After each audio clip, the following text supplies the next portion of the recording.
otras reuniones, que sin querer abrí dos reuniones, yo creo. Entonces, pasemos a la clase, que sería que yo creo que vas a tener que mostrar tú, Eduardo, porque como tengo aquí, Ya, yo comparto. espérate, ya.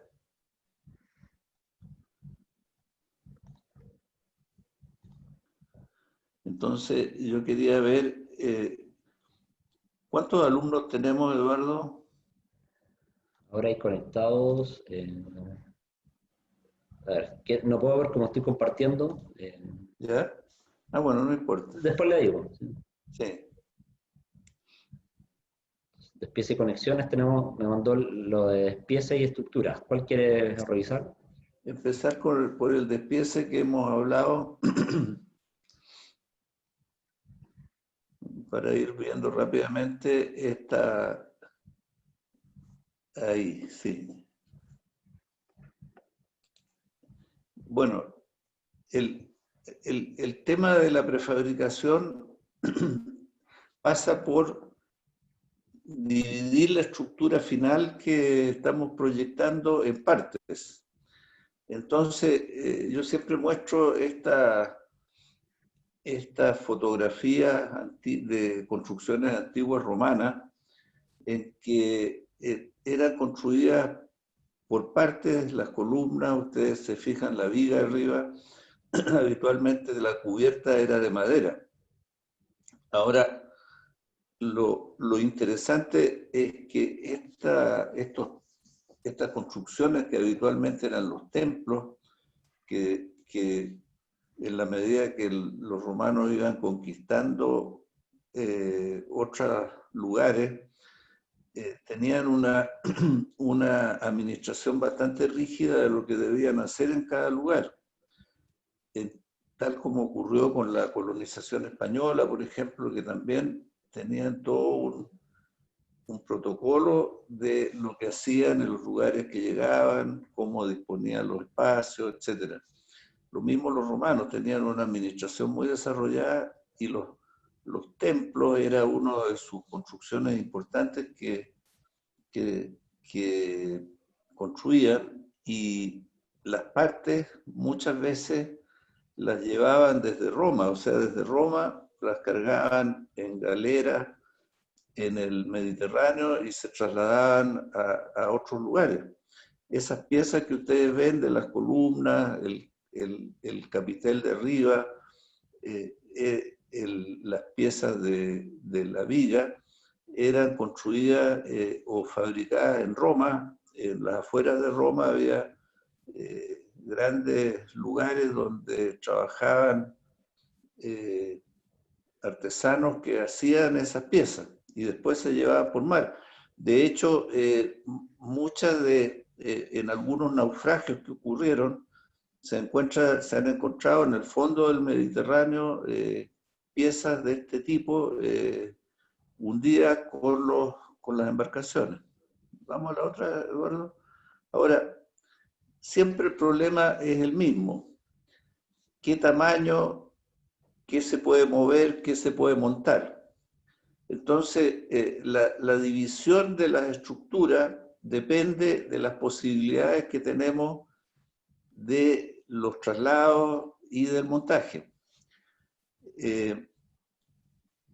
Muchas veces los traslados pueden ser internos, es decir, que las piezas no salen afuera del lugar de construcción. Es decir, se prefabrica en el mismo sitio.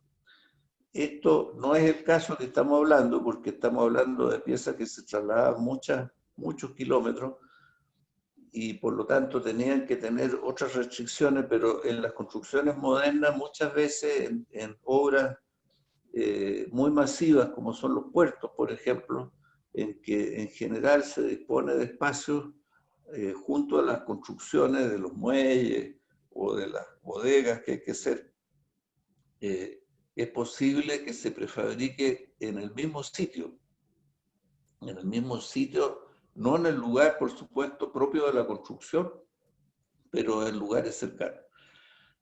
Este es un muy buen ejemplo de cómo se construiría, por ejemplo, un puente en que lo único que se hace arriba se ve son las fundaciones en el sitio.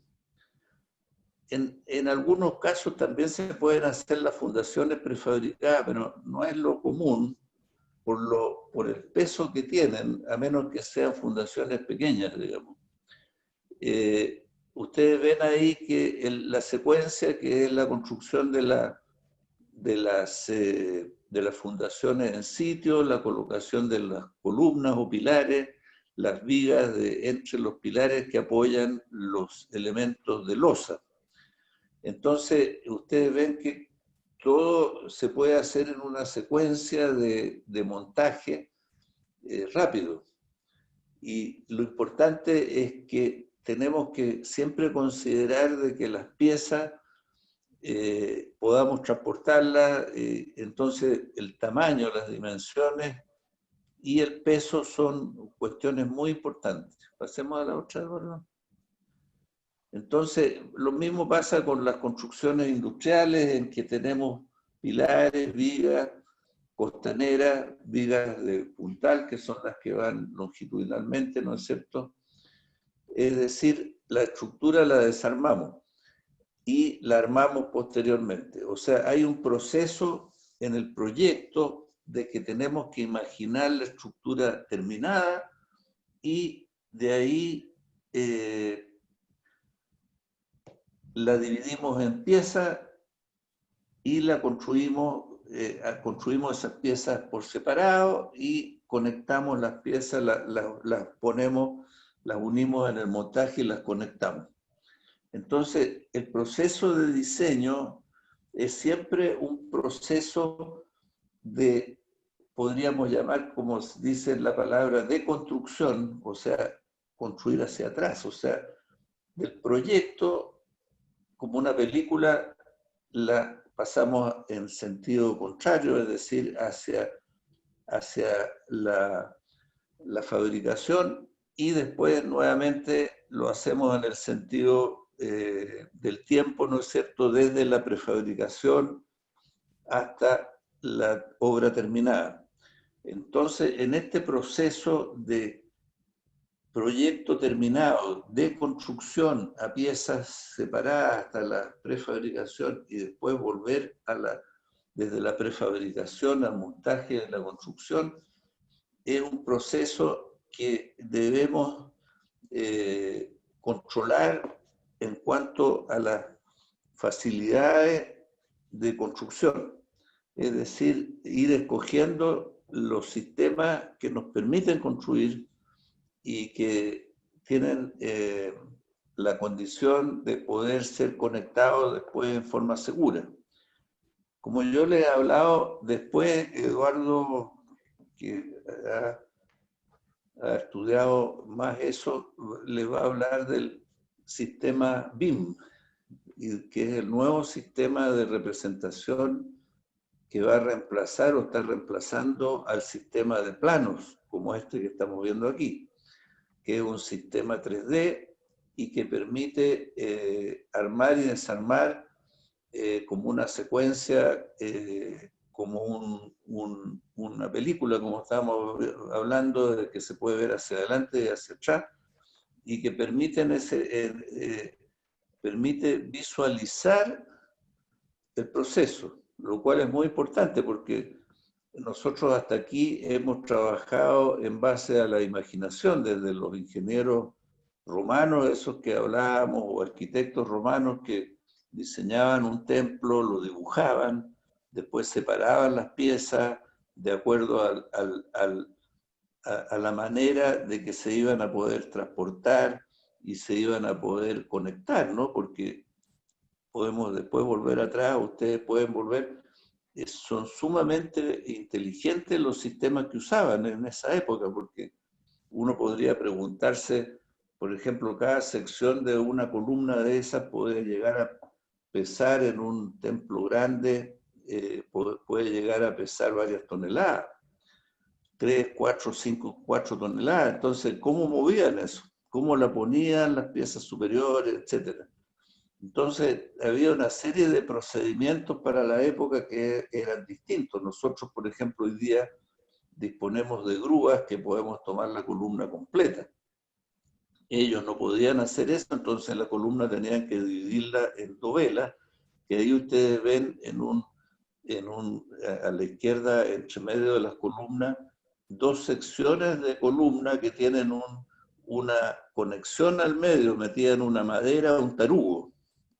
Ahí se ve el tarugo que iba entre las piezas de las columnas, que ese tarugo muchas veces era un tarugo de madera dura, entonces tenían el hueco donde se metía el tarugo, y ese tarugo en los templos principales, a los dioses principales, eran a veces piezas metálicas de meteoritos, o sea, buscaban ellos un elemento que también era especial para un templo especial.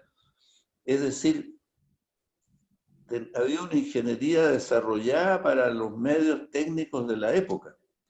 Me tocó ver a mí, por ejemplo, en una antigua templo romano en Inglaterra, que tenían ahí las cuerdas con que ellos montaban, o sea, lo hacían con cuerdas, polea, y tenían unos sistemas de anclaje dentro de las piedras para poder tomarlas, o sea, todo un sistema muy elaborado para la época y que nos dice que en todas las épocas como en esta, los ingenieros han considerado las posibilidades de su tiempo, ¿te fijas? Y con mucha inteligencia. Es decir, esos ingenieros romanos que hacían estas cosas hoy día serían muy buenos ingenieros dentro de los medios nuestros, como van a ser ustedes, entonces, que van a considerar qué tipo de grúa. Bueno, vamos más adelante, Eduardo. La anterior muestra otro gran tema que hay. Esta es una planta de un mall que se proyectó en la Florida, finalmente se construyó en sitio, pero en su época se hizo un proyecto para licitar con una propuesta prefabricada, con columnas prefabricadas y vigas y losa. Entonces, en estos casos se prefiere en lo posible la repetición, de manera de que tengamos muchos elementos iguales. En los centros comerciales es muy habitual la luz o el módulo de 8 por 8 metros, que es el módulo que se está usando aquí. Esa modulación fija, por ejemplo, en este caso que extrema, porque son cuadrados, ¿no? De 8 por 8, entonces permiten de que no son exactamente en realidad 8 metros, bueno, ahí son 8, y en general es 8 por 8 libre o 8 por 8 a eje. Entonces, los elementos de losa son todos iguales y las vigas son todas iguales, lo cual implica una facilidad muy grande para el control de la fabricación y el control del montaje, porque las piezas hay que llevarlas en un cierto orden para armar, ¿no? Entonces, si las piezas son iguales, no hay una necesidad, como veíamos en el caso de las dovelas, también todas las dovelas de una sección son iguales, entonces no es, excepto en una curva o en un caso especial, eh, permite llevar elementos iguales a la faena, lo cual es una gran ventaja. Ahí se ve que hay unas vigas tipo B1, unas vigas tipo B2, y las losas, que son 3 losas por, eh, por módulo. Entonces, esto que es, estas distancias que se van repitiendo son lo que llamamos módulos, ¿no es cierto? Aquí pasemos a la otra, Eduardo, porque en realidad aquí mostramos de que muchas veces se usan elementos tipo. O sea, elementos estándar que se hacen en moldes que ya están hechos, continuos, y que permiten hacer piezas de largos diferentes. O sea, la sección es la misma, pero el largo cambia. Estos son losas doble T, que pueden ser de un solo nervio, que serían losas T en ese caso, unas losas omega abajo, que son muy eficientes porque, a diferencia de la losa T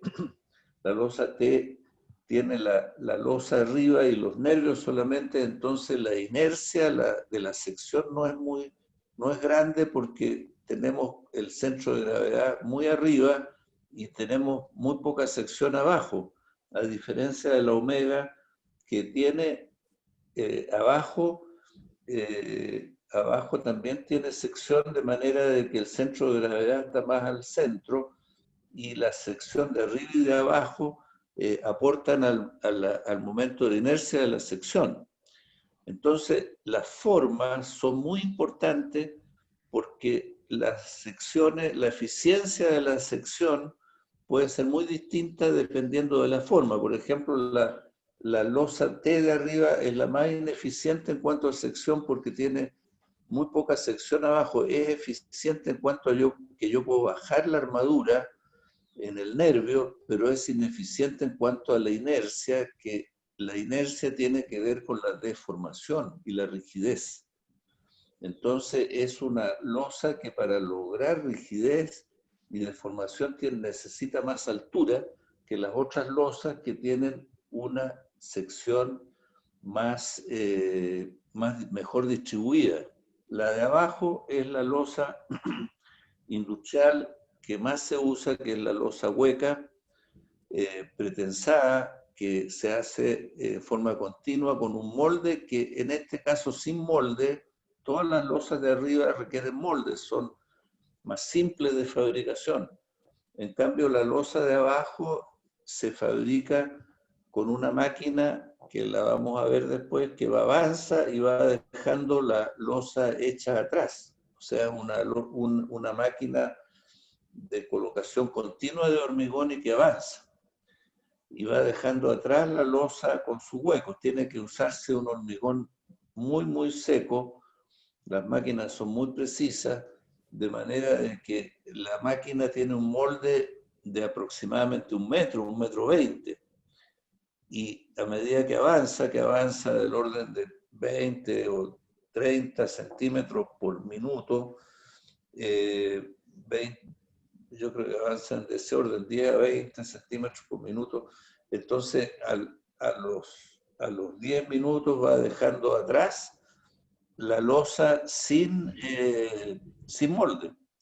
Pero como es tan seco, no se derrumba, mantiene la forma y es tan seco incluso que un operario que les puedo mostrar en otras, ojalá pudiéramos ir a una fábrica, porque en Santiago hay varias fábricas que fabrican eso, entonces que el operario puede ir detrás, avanzando, caminando sobre la losa recién ejecutada. ¿Vas a mostrar una fotografía de eso, Eduardo? Sí, creo que tengo una a mano. Esos son paneles.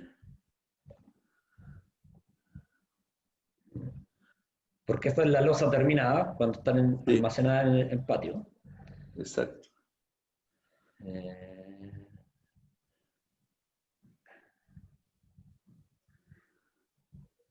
Ahí está la losa en el piso. Ahí está. Ahí Ahí está está. pasando la máquina. La máquina va avanzando y va dejando la losa hecha. Hay máquinas muy evolucionadas. Ahí está el sistema, es muy rápida, muy eficiente y es la losa, por el sistema de fabricación, es la losa más económica que se fabrica, digamos. Entonces, y esta losa uno la puede comprar, se hace como una sola tira, ahí se ve que se corta, después se cortan los largos que se cortan, ahí está la gata de pretensado, ahí está la máquina, se corta después porque se hace una tira larga, como un churro, digamos, Ahí está eh, cortando. que puede ser de hasta 100 metros y se corta después con una sierra de diamante en los largos de las obras que se piden. Incluso aquí se ve que se dejaron unos huecos ¿esto de dónde es esta Esta es forma? la de Holanda. Ah, esto lo viste en Holanda, sí. Sí. Está más limpia que la de aquí. Esta es la losa, en inglés le llaman hollow core, losa con hueco. En español le llaman losas alveolares, por los alvéolos que son los huecos, y nosotros le llamamos losas huecas pretensadas. Bueno, el asunto es que son losas huecas pretensadas. ¿Y por qué nos hemos detenido en esto? Porque muchas veces en los proyectos nosotros usamos elementos estándar que se pueden comprar como un commodity, digamos, un commodity que es una pieza que se compra para muchos usos, ¿no? Entonces, estas losas tienen un ancho determinado que en este caso en Holanda debe ser 1 metro, ¿no? Sí. En Estados Unidos habitualmente son de 1,20 m. Entonces, el ideal es que uno module de manera de que tenga 1 metro. Ahora, en esa anterior que mostraste, Eduardo, está muy interesante porque se ve que hay una losa que está cortada longitudinalmente, que eso lo puede hacer la máquina directamente, y esa losa, ahí se obtienen anchos de ajuste, lo cual permitiría no ser tan estricto en la modulación, ¿no es cierto? Porque podríamos usar un ancho menor o distintos anchos para poner una losa de ajuste, porque si yo tengo 8 metros entre pilares, puedo poner 8 losas. No puedo tener 8 losas en 8 metros exactamente porque necesito tener un espacio entre las losas para poder colocarlas y por las tolerancias que pueden haber, las pequeñas imperfecciones, diferencias de medida. Entonces, yo debo, si la losa tiene 1 metro, tengo que darme, por ejemplo, 1,2 m, 2 centímetros, 1 centímetro a cada lado para poder colocarla. Entonces, si yo quiero poner 8 losas, tengo que tener 8 por 1,02, que sería 8,16 entre caras de pilares o entre caras de vigas, y 8 metros 16 más el ancho del pilar, que por ejemplo si es de 80 centímetros en un mall tranquilamente son de 80 centímetros, tendría un módulo de 8,16 más 80, sería de 8,96. Ahí estaría tentado, el caso mío, por ejemplo, si yo estuviera proyectando, a usar 9 metros, que es una cantidad cerrada. ¿Te fijas? 9 metros es un módulo muy usado en hormigón porque es un módulo intermedio que es eficiente. Es uno de los módulos más usados, el de 9 metros. Después de 9 sigue hacia arriba. En edificios normalmente puede llegar a 12 por 12 o un poco más dependiendo del tipo de edificio. ¿Te fijas? Sigamos, Eduardo. Volvamos a lo anterior.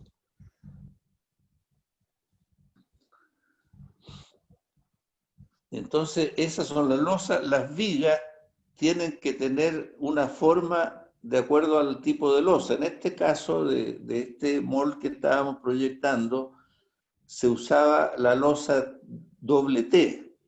Entonces, por eso que tiene esa cabeza bajo la viga, de manera de apoyar el nervio de la doble T en la consola que tiene la viga abajo, en la cabeza, ¿no?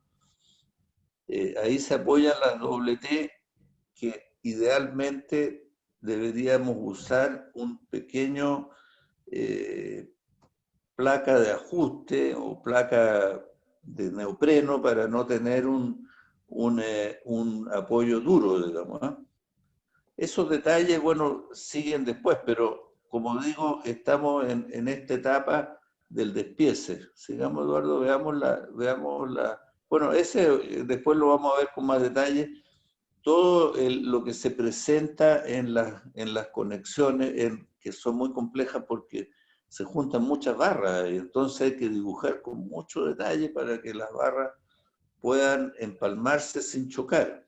Eso es un gran problema cuando se trata de conexiones hormigonadas en sitio, porque en las conexiones hormigonadas en sitio tenemos que empalmar las barras, entonces tenemos muchas barras y tenemos una gran complejidad en el nudo.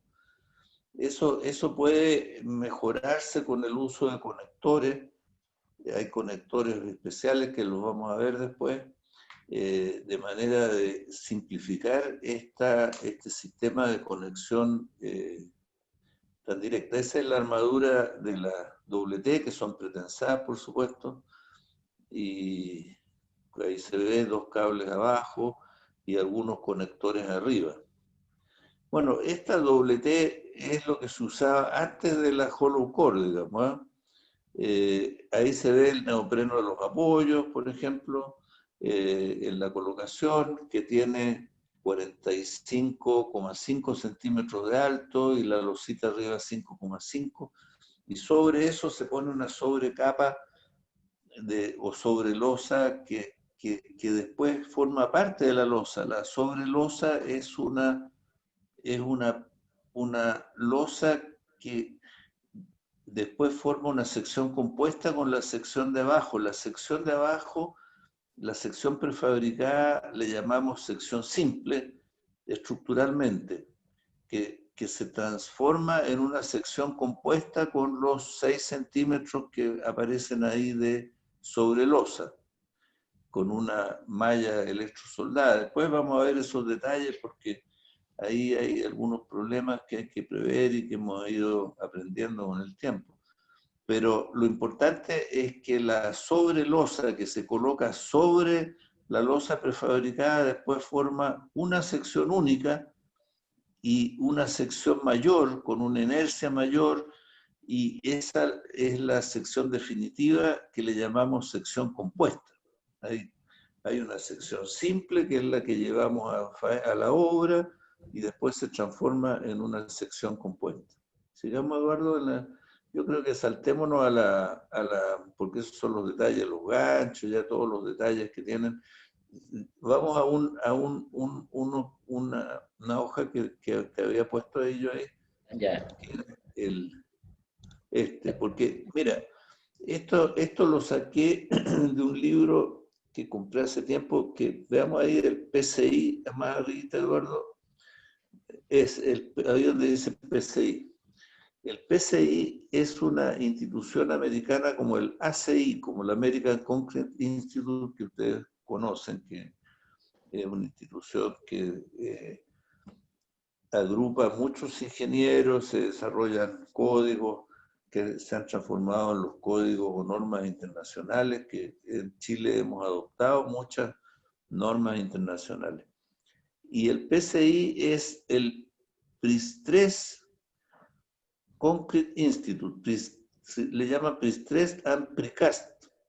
PRICAST and PRIS-3 Concrete Institute. Yo sé, esto es interesante porque si ustedes entran a la página del PCI, que entiendo que es pci.org, el ACI, por ejemplo, es ACI.concrete, no es .org, porque hay otra institución que no tiene que ver con el concreto, que también usa la sigla ACI. Entonces, en la ACI tienen que buscar ACI.concrete.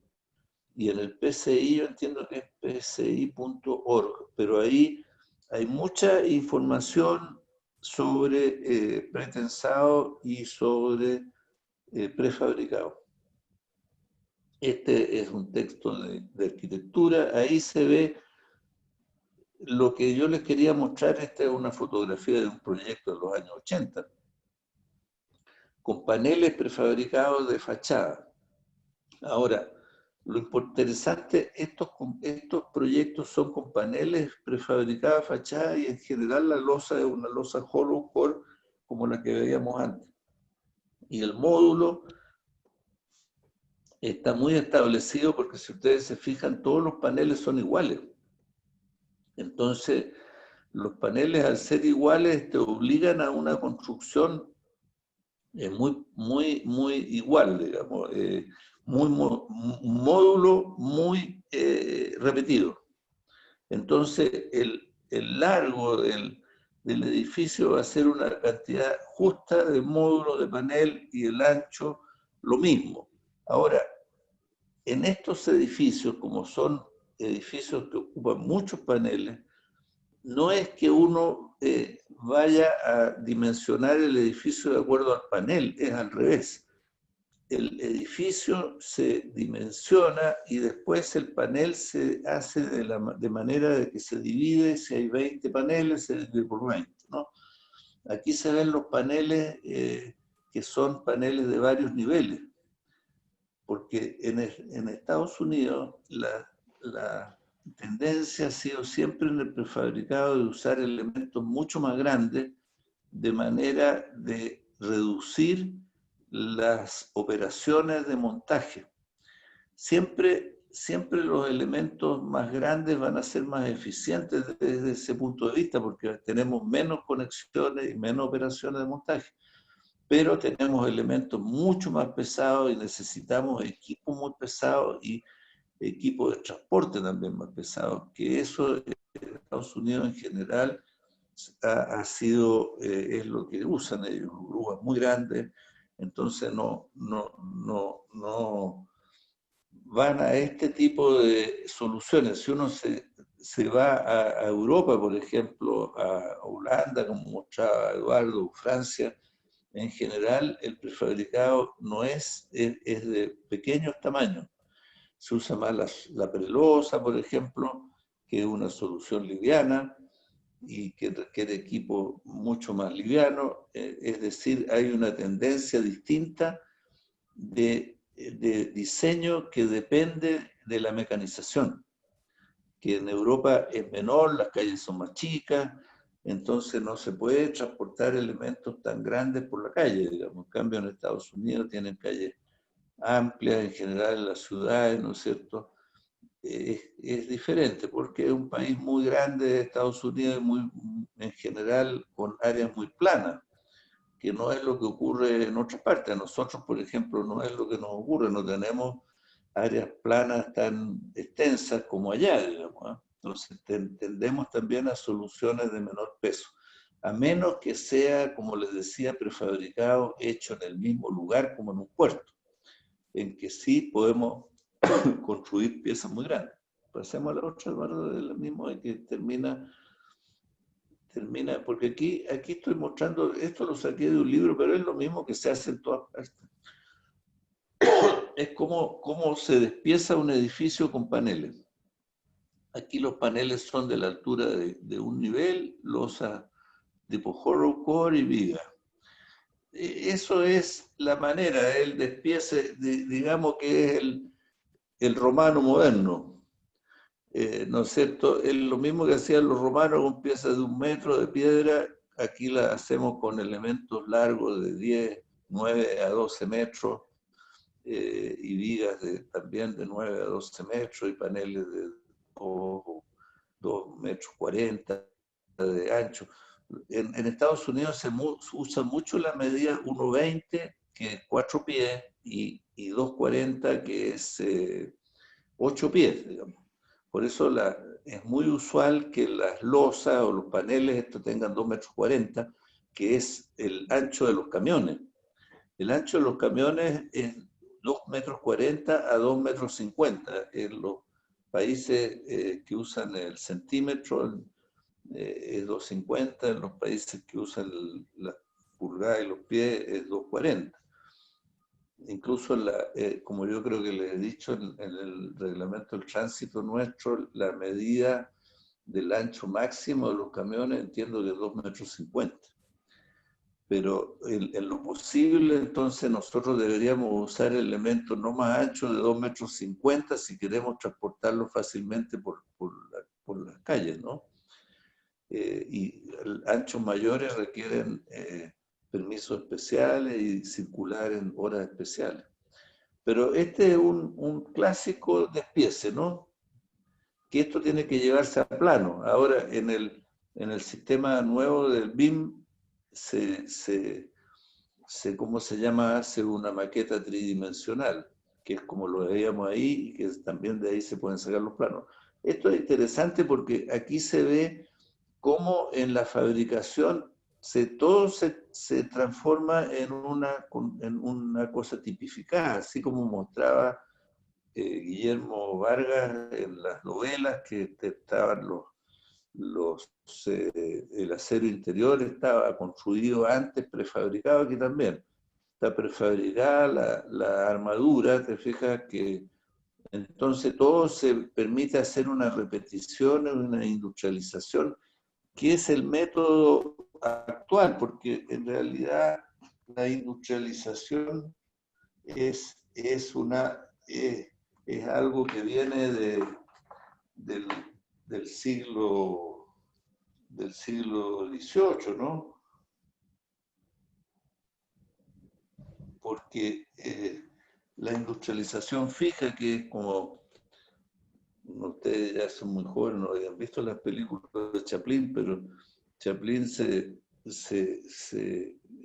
hacía una ironía, como el inglés, muy irónico, de la industrialización, que era la repetición, ¿no? Entonces aparecen unos personajes en las películas de Chaplin que hacen lo mismo en cada instante, digamos, él se reía un poco de eso, que es la repetición, pero no es tan para la risa porque en realidad este proceso de industrialización en base a elementos iguales parte por ahí por el 1700 y tanto, yo creo que fines del 1700, principios del 1800, ya con las primeras máquinas de vapor se empiezan a hacer la industria tipificada, seriada.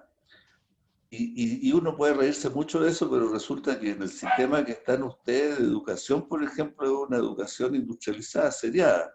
Es decir, la industrialización se metió en la cultura de tal manera porque resulta que la industria seriada necesitaba personas formadas para intervenir en la industria seriada y por lo tanto tenía que tener una educación también seriada, que supieran hacer cosas para la industria en serie.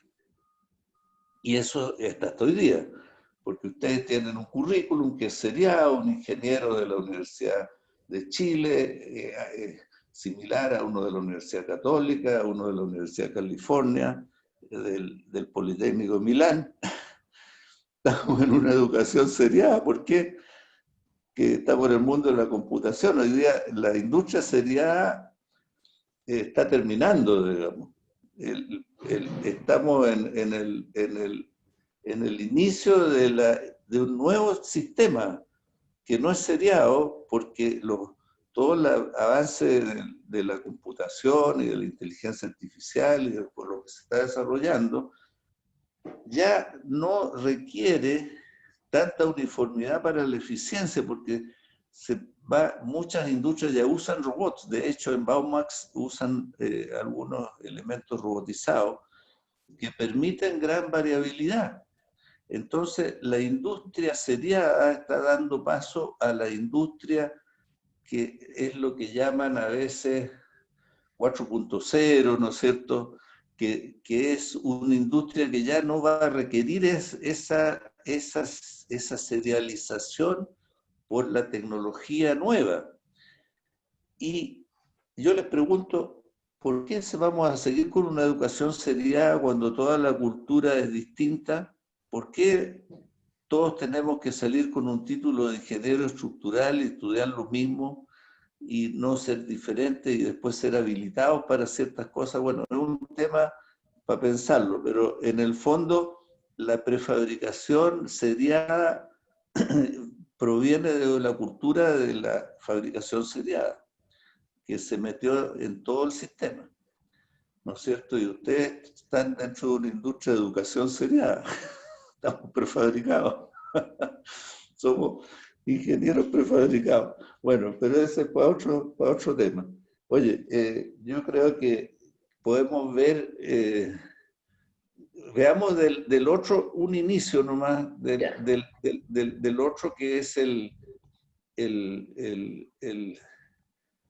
lo que sigue, que es la estructuración, pero quiero ser muy rápido solamente para introducir unas cuantas ideas.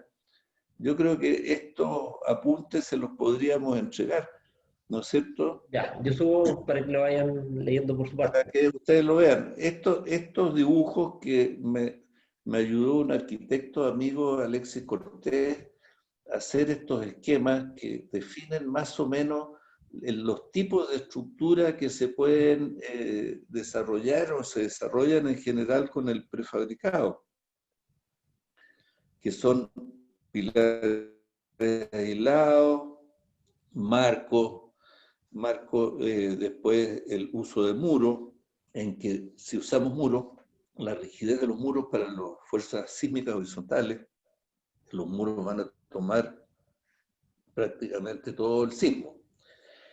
El muro, bueno, ustedes ya han estudiado eso, pero las estructuras con muros son más rígidas y al tener menos deformaciones sufren menos daño en los terremotos. Entonces son muy eficientes las estructuras de muros, pero son muy ineficientes en la construcción. Entonces tenemos un problema de gran eficiencia estructural y de gran ineficiencia en construcción. ¿Cómo solucionamos eso, digamos? La solución en general ha sido a tratar de no hacer muros o rigidizar con muros hechos en sitio muchas veces. Eso lo vamos a ver después porque ya entra dentro de los criterios de estructuración que son los más importantes, porque lo más importante en el diseño es la estructuración, el diseño estructural ahora. En el diseño de prefabricado lo más importante es que uno despiece de manera criteriosa, inteligente e ingeniosa, ¿no es cierto? En cuanto a la estructura, lo más importante es que estructuremos de manera inteligente, de manera de que tengamos un buen comportamiento estructural. En ese sentido, los ingenieros tenemos o podemos tener mucha iniciativa en los proyectos, es decir, ustedes pueden intervenir en los proyectos. De hecho, hay muchos grandes diseñadores que son una mezcla de ingenieros y arquitectos en los edificios. No son solamente arquitectos, lo que hablábamos de la educación seriada. ¿Por qué no tenemos nosotros una mezcla de ingeniero y arquitecto, por ejemplo? Que uno estudiara ramos de arquitectura y ramos de ingeniería. ¿Por qué no? Digamos, hoy día es posible eso. Incluso ahora estamos haciendo clases online. Ustedes podrían tomar clases con un arquitecto en Italia. Pero estamos todavía entrampados en un sistema que viene de 1700, de fines de 1700. Bueno, sigamos la otra porque me voy a ir por otro lado. Esto les quería mostrar. Esta es la gran diferencia, que con esto terminamos esta clase, la gran diferencia entre las estructuras en sitio y las estructuras prefabricadas. La estructura en sitio es lo que vemos allá arriba, que se hace con molde y con alzaprima en terreno. Entonces, la estructura es la estructura definitiva desde su comienzo. Desde que se sacan los moldes ya es una estructura continua, como se ve al lado, que forma marcos que toman momentos en los nudos, ¿no es cierto?, en la base de los nudos. Los elementos son todos continuos, como salen los diagramas de momento al lado. En cambio, en la estructura prefabricada, las piezas son independientes al comienzo y tienen un trabajo que no tiene nada que ver cómo van a estar puestas en su lugar. Una columna, por ejemplo, como veíamos el otro día, en columnas de muchos metros de largo, en ese edificio que veíamos en Talca, por ejemplo, una viga, una columna que tiene 15 o 20 metros de largo, se comporta como una viga cuando la llevo a obra. Por lo tanto, tengo que verificar su funcionamiento en esa condición, como viga, digamos, porque nunca más va a ser viga, pero en esa etapa de su vida, desde la fabricación, sacar las piezas, colocarlas en los camiones y montarlas, es una viga. Por mucho que diga, no, si yo soy un pilar, no me venga a mí con flexión aquí de vigas, ¿no? Pero la vamos a usar así, así que tenemos que considerar esa condición. Después viene la etapa de montaje, que es una etapa también distinta porque los elementos funcionan como simplemente apoyados durante el montaje. Eso no siempre es así, porque yo podría establecer algún apoyo transitorio, pero no enredemos las cosas. Igual si pongo un apoyo transitorio, tengo que considerar esa condición con ese apoyo transitorio. Lo importante es que el estado de montaje, como Eduardo les va a explicar después, el estado de montaje no tiene la continuidad definitiva. Y este estado de montaje entonces tiene menos eficiencia que la definitiva, porque la viga se comporta como simplemente apoyada sin ayuda de los nudos extremos. Entonces consume más de su capacidad. Y finalmente, una vez que hacemos las uniones, tenemos la estructura en servicio, la estructura definitiva, tal como era la estructura en sitio, que de la partida era así. En este caso, una vez que hacemos las conexiones, recién vamos a tener la estructura final continua. Ahora, ¿cómo se distribuyen los esfuerzos dentro de la pieza? Ese es un gran tema, porque resulta de que el momento de montaje o el esfuerzo de la tensión debido al momento de montaje, esa tensión ya quedó ya. Y se va a sumar a las cargas, a los momentos o tensiones que van a aparecer después del montaje. Pero ya las tensiones que se produjeron en la etapa de montaje quedaron. Es decir, la etapa de montaje, por decir algo, me consume una parte de la capacidad de las piezas que es propia de esa etapa. Es distinto a la etapa de las piezas independientes, porque esa etapa no persiste, es solamente durante el movimiento de las piezas. Y finalmente, la última que vamos a ver es la otra página que sigue, que es esta, que muchas veces aquí se ve conexiones, conexiones con hormigón en sitio, y abajo ustedes ven, así como mostrábamos en ese mol, una viga T, que después se conecta con hormigón de la sobrelosa. Entonces, la sección simple pasa a ser una sección compuesta, con la cabeza de compresión. Entonces, tenemos que en la etapa de montaje tenemos una sección, no solamente no tenemos continuidad, sino que tenemos sección menor. Y eso es la gran diferencia que tenemos entre el diseño, análisis estructural de las estructuras prefabricadas con las estructuras en sitio, que tenemos etapas distintas de la estructura, digamos, que son como la primera etapa, que es la etapa de pieza sola, la segunda etapa, que es la etapa de montaje, en que no hay continuidad, y la tercera etapa, que es la estructura definitiva para las cargas que vienen después de las cargas de montaje. Yo creo que por eso que Eduardo les va a desarrollar algunos ejemplos, ahí ustedes lo van a poder visualizar mejor. Yo creo que quedemos hasta aquí, Eduardo. Yo creo que Sí. pregunta.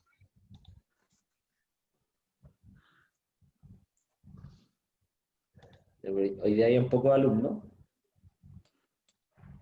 No alcanzo a ver cuántos alumnos hay. Hay 6, porque está conmigo acá Ismael. Está Ismael Opaso, Gustavo Aranís, Guillermo Vargas, Diego Gutiérrez, Juan Pablo Sala, 1, 2, 3, 4, 5. ¿Quién me falta? Javier Viñales. Javier. Javiera. Javiera. Sí. Javiera de Vallenar. ¿Y quién más? Nada más. Está Diego Gutiérrez, Guillermo Vargas, Gustavo Aranis, Javier Viñales, Juan Pablo Salas e Ismael Opaso. Ya, no, está muy bien. Oye, ¿alguna pregunta? ¿Comentario? Ismael.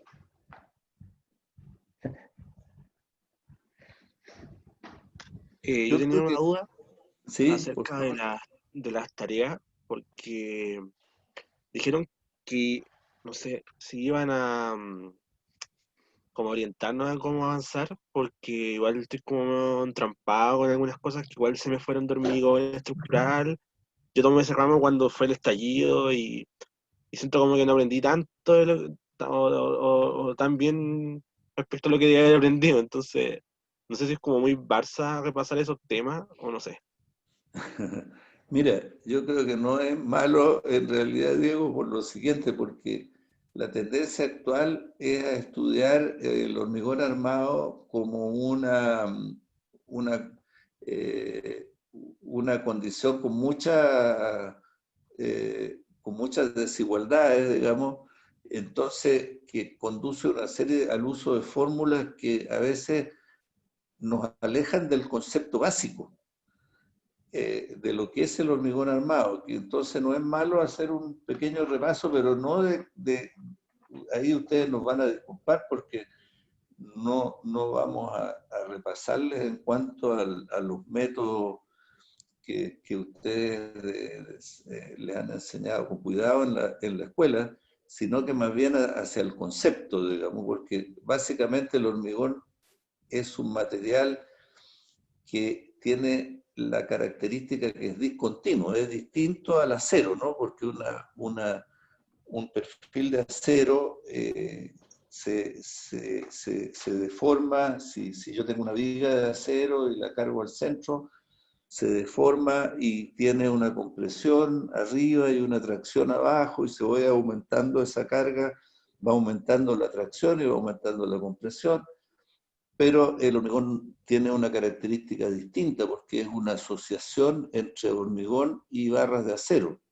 Entonces, si yo tengo una viga, la misma condición de las de acero, la barra, a medida que yo aumento la carga, la barra se va, el hormigón empieza a trabajar igual que el acero al inicio, pero como tenemos una muy baja capacidad de tracción, se fisura y empieza a funcionar el acero exclusivamente en la zona de tracción y el hormigón exclusivamente en la zona de compresión. Eso es relativo también, pero digamos simplificando. Entonces, tenemos un sistema que en el fondo uno lo puede simplificar al máximo en que tú dices, bueno, yo tengo una cabeza de compresión abajo, arriba y tengo una barra de tracción abajo. Y entre los dos hay un brazo de palanca, o sea, el momento que yo tengo es igual al, a, las, a, la tensión del acero por el brazo. O sea, es un asunto requete simple. Y eso es lo importante que hay que entender en el hormigón, digamos, en que tenemos secciones traccionadas, en que funciona el acero y secciones comprimidas, en que funciona el hormigón. Es diferente al acero, es diferente a la madera. Todos los materiales, de acuerdo a su característica, funcionan distintos. La madera, por ejemplo, es diferente porque como es un material natural, es diferente en el sentido de la fibra que en el sentido perpendicular a la fibra. El árbol crece hacia arriba y ese es el sentido de la fibra y es así como trabaja, digamos, no trabaja para el lado, el árbol trabaja para arriba, o sea, trabaja, ¿me entiendes tú? Entonces los materiales tienen un sentido físico que hay que entender. Que yo creo que en eso sí que podemos hablar porque eso tiene mucho que ver cómo funciona el hormigón, cómo se distribuyen las cargas, que de nuevo es diferente al acero, porque el hormigón, donde es traccionado, se deforma más que donde está comprimido. Entonces no es un material uniforme. ¿Cómo se usa la palabra esa cuando es uniforme en todos los sentidos? No es. Pero eso tiene una ventaja, digamos, porque nos permite distribuir las cargas dentro, digamos, de acuerdo al diseño, a la forma o al tipo de conexiones. Es un material, es como todas las cosas que cuando tú las conoces te empieza a ser muy atractivo el uso, porque tiene una vida distinta. Es como la madera, también tiene una vida distinta, el acero tiene una vida distinta, son diferentes. Entonces, no es Barça, como dices tú, Diego, pero no, yo creo que lo importante es que, y Eduardo ahí hará un esfuerzo y yo otro, de tratar de llevarlo a los conceptos, al cálculo simple, digamos.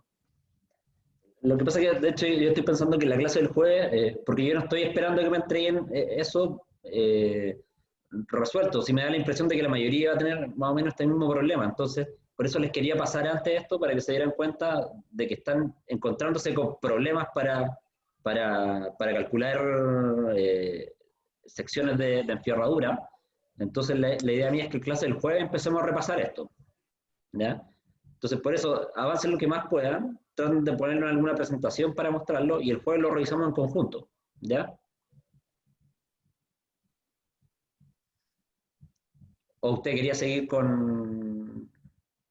No, me parece muy bien. No, sí, a lo que voy yo, que el ideal es tratar de que puedan comprender que hay métodos muy simplificados, digamos. ¿Eh?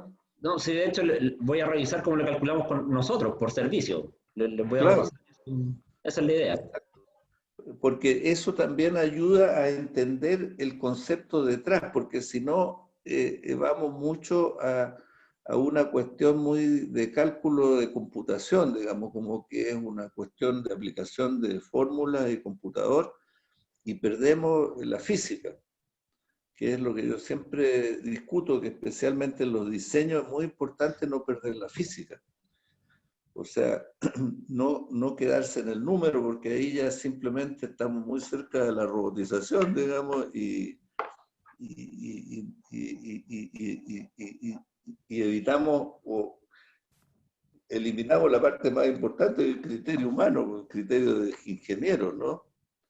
¿Te fijas? Que siempre tenemos que estar comprendiendo eso. Es lo mismo que un avión, digamos. Yo cuando era a la edad de usted, era piloto del Club Universitario de Aviación. Entonces, siempre yo era medio lerdo para muchas cosas, entonces miraba mucho los instrumentos. Entonces el instructor, cuando me tomaron el examen de la Fuerza Aérea, me retó el oficial de la Fuerza Aérea que iba a tomar el examen. Me dijo, oiga, usted no mire tanto los instrumentos, tiene que sentir el avión, tiene que darse cuenta solo, sin mirar los instrumentos. Es cierto eso, ¿eh? Que es muy importante en todas las actividades, cualquiera que sea, de que uno sepa el aspecto físico sin tener que estar mirando los instrumentos o los resultados del computador, digamos, ¿no es cierto? Porque hay una cuestión práctica. Si tú haces un giro muy brusco, lo sientes en la guata, ¿te fijas? No hay necesidad de mirar para el instrumento para ver que uno está mal. Y eso es, pues lo mismo pasa en el hormigón. Hay métodos simples que te permiten entender claramente por dónde estamos caminando. Así que lo que dice Eduardo está fantástico, de que se reúnan el jueves, yo los acompañaré un ratito. Trato de no acompañarlos mucho porque empiezo a hablar de cosas del siglo XVIII, los romanos, que tienen que ver, pero puede que no les interese mucho. Muy bien. Ya, don David, pues, nos vemos el jueves. Lo que sí, siempre se me olvida grabar la clase, entonces cuando partamos la próxima clase avísenme desde el principio, porque ahora la empecé a grabar con unos 10 minutos. Ya, muy bien. Gracias. Eso, nos vemos el jueves. Don David, ¿nosotros coordinamos algo? Bueno, ya, sí, me parece Pero que... cerramos la clase acá. Sí.